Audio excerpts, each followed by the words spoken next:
आज के इस एक्सप्लेनर में हम एक ऐसे अंडरकवर और हाई स्टेक्स ऑपरेशन को डिकोड करने जा रहे हैं जो लिटरली किसी जियोपॉलिटिकल थ्रिलर से कम नहीं है। हम बात कर रहे हैं ऑपरेशन गाजी बाबा की। ये एक ऐसा मिशन था जहां हर एक सेकंड कीमती था और एक छोटी सी भी चूक इतिहास के पन्ने बदल सकती थी।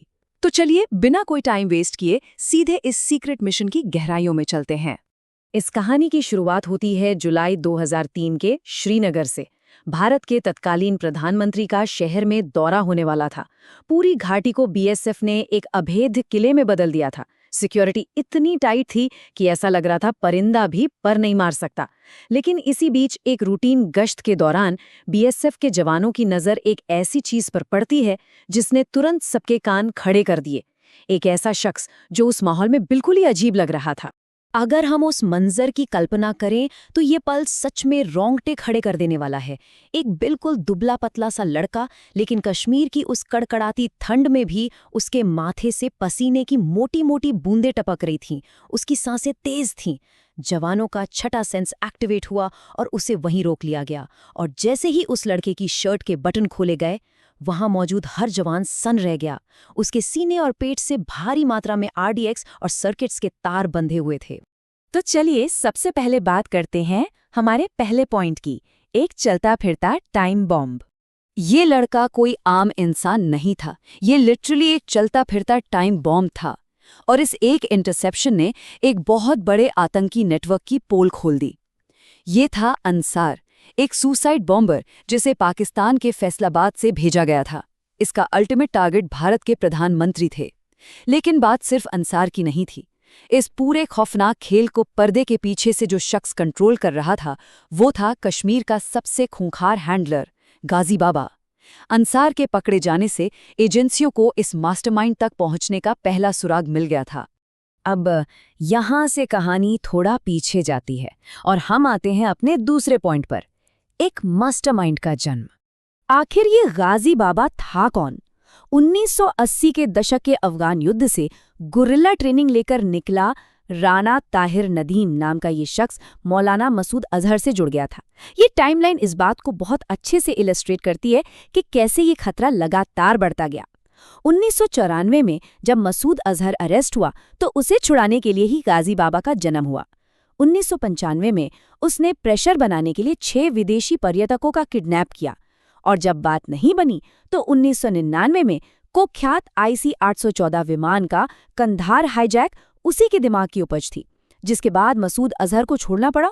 और फिर 2001 का संसद हमला, इसका भी आर्किटेक्ट वही था। अगर हम इन संगठनों का इतिहास देखें तो रणनीतिक जरूरतों के हिसाब से नाम लगातार बदलते रहे। 1993 में हरकत उल अंसार से शुरुआत हुई। फिर 1995 में किडनैपिंग से ध्यान भटकाने के लिए इसे अल फरान नाम दे दिया गया। और फाइनली कंधार हाईजैक के बाद साल 2000 में जैश-ए-मोहम्मद का निर्माण हुआ। मसूद अजहर ने इस नए संगठन के लिए गाजी बाबा को जम्मू कश्मीर का कमांडर इन चीफ बना दिया था। तो इस तरह इस खतरे का दायरा बढ़ा।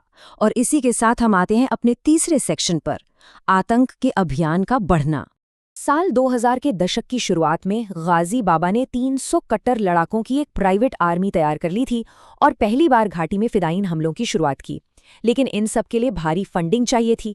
यहाँ उसकी टैक्टिकल इंटेलिजेंस देखने को मिलती है। वो सीधे पाकिस्तान से पैसा नहीं मंगवाता था, उसने हवाला नेटवर्क का इस्तेमाल किया।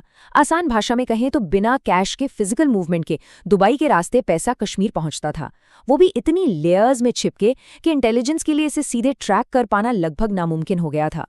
उसकी ऑपरेशनल सिक्योरिटी का लेवल बिल्कुल ही अलग था। एक तरफ तो वो पहलगाम के जंगलों में महज 1 किलोमीटर के दायरे में 3 अलग अलग कैंप बनाकर लगातार अपनी लोकेशन बदलता रहता था, और दूसरी तरफ उसका साइकोलॉजिकल प्रोफाइल कुछ ऐसा था कि उसे लोकल लोगों पर बिल्कुल भरोसा नहीं था। उसे हमेशा मुखबिरी का डर सताता था। इसलिए उसकी सुरक्षा में सिर्फ पाकिस्तानी और अफगानी बॉडीगार्ड्स ही होते थे। यही वजह थी कि वो रडार पर कभी नहीं आता था। 13 दिसंबर 2001 के संसद हमले ने तो पूरी जियोपॉलिटिक्स ही हिलाकर रख दी थी। दोनों देश युद्ध के कगार पर थे। जांच हुई तो सिर्फ एक नाम सामने आया, गाजी बाबा, जिसे कश्मीर का ओसामा तक कहा जाने लगा। उसे भी मालूम था कि अब पूरी स्टेट मशीनरी उसके पीछे पड़ी है। उसने अपनी दाढ़ी कटवाई, हुलिया बदला और पूरी तरह से अंडरग्राउंड हो गया। और यहीं से शुरू हुआ एक बहुत बड़ा खामोश मैनहंट। और अब हम बात करेंगे उस टर्निंग पॉइंट की, हमारा चौथा सेक्शन, खुफिया जानकारी की सबसे बड़ी कामयाबी। चलिए देखते हैं कि कैसे ये पूरी इन्वेस्टिगेशन एक डोमिनो इफेक्ट की तरह आगे बढ़ी। अंसार की गिरफ्तारी के बाद जब उसने कुछ नहीं उगला तो एजेंसियों ने एक brilliant good cop psychological trick खेली। उसे समझाया गया कि वो अपने आकाओं के लिए महज एक मोहरा है, और ये ट्रिक काम कर गई। अंसार ने गाजी बाबा से कांटेक्ट करने के तरीके बता दिए, वहां से मिले रेडियो कोड्स, और फिर फाइनली जांच पहुंची मास्टरमाइंड के लिए काम करने वाले एक बड़ई यानी कारपेंटर तक। ये जो नंबर आप देख रहे हैं 39, ये कोई आम नंबर नहीं था।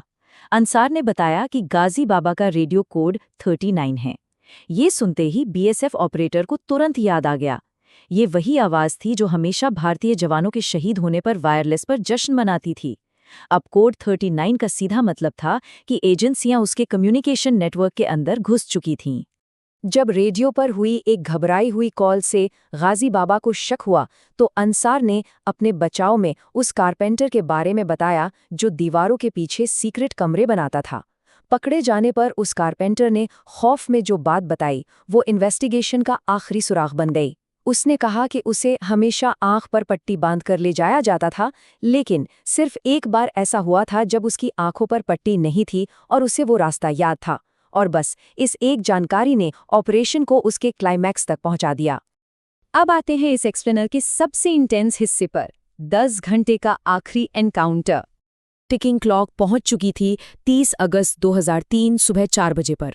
कमांडेंट एनएन दुबे के नेतृत्व में बीएसएफ की टीम नूरबाग के एक बहुत ही भीड़भाड़ वाले रिहायशी इलाके में थी। ग्राउंड और पहला फ्लोर बिल्कुल खाली, लेकिन जब वो तीसरी मंजिल के उस कमरे में पहुंचे तो वहां दीवार से दीवार तक कालीन बिछा था और बीच में एक बड़ी ड्रेसिंग टेबल और शीशा लगा था। लेकिन जवानों ने एक आर्किटेक्चरल मिसमैच को पकड़ लिया। बाहर से इमारत का जो साइज था, अंदर का कमरा उससे छोटा लग रहा था। दरअसल उस शीशे के पीछे कोई दीवार नहीं थी, बल्कि एक हाईटेक हिडन रूम था जिसमें लाइव सीसीटीवी फीड की स्क्रीन्स चल रही थी।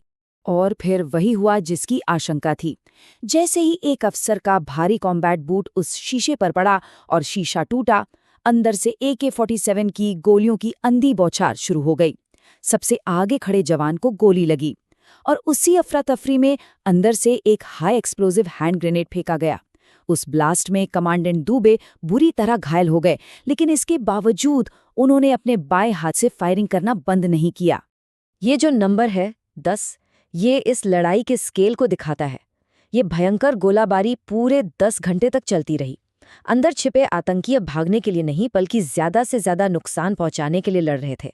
ये एनकाउंटर तब जाकर खत्म हुआ जब दोनों तरफ की हैवी फायरिंग से उस इमारत और उस खुफिया कमरे की नींव पूरी तरह से हिल गई। इस ऑपरेशन के रिजल्ट्स की अगर बात करें तो इस 10 घंटे की फायरिंग के बाद पार्लियामेंट अटैक का मास्टरमाइंड गाजी बाबा और उसका साथी मारे गए। लेकिन इस कामयाबी की एक बहुत बड़ी कीमत भी चुकानी पड़ी। एक बीएसएफ जवान वीरगति को प्राप्त हुए और 8 घायल हुए। कमांडेंट एनएन दुबे को उनके अदम्य साहस के लिए कीर्ति चक्र से सम्मानित किया गया।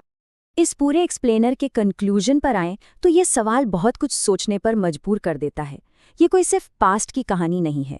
आज जब सर्विलांस और इंटेलिजेंस के तरीके इतने एडवांस हो चुके हैं, तो ऐसे न जाने कितने ही और हाई स्टेक्स युद्ध हर दिन हर रात हमारे आसपास खामोशी से पर्दे के पीछे लड़े जा रहे होंगे। इस सीक्रेट ऑपरेशन के एक्सप्लेनर से जुड़ने के लिए बहुत बहुत शुक्रिया। ऐसे ही कॉम्प्लेक्स टॉपिक्स की गहराई को समझने के लिए हमसे जुड़े रहें।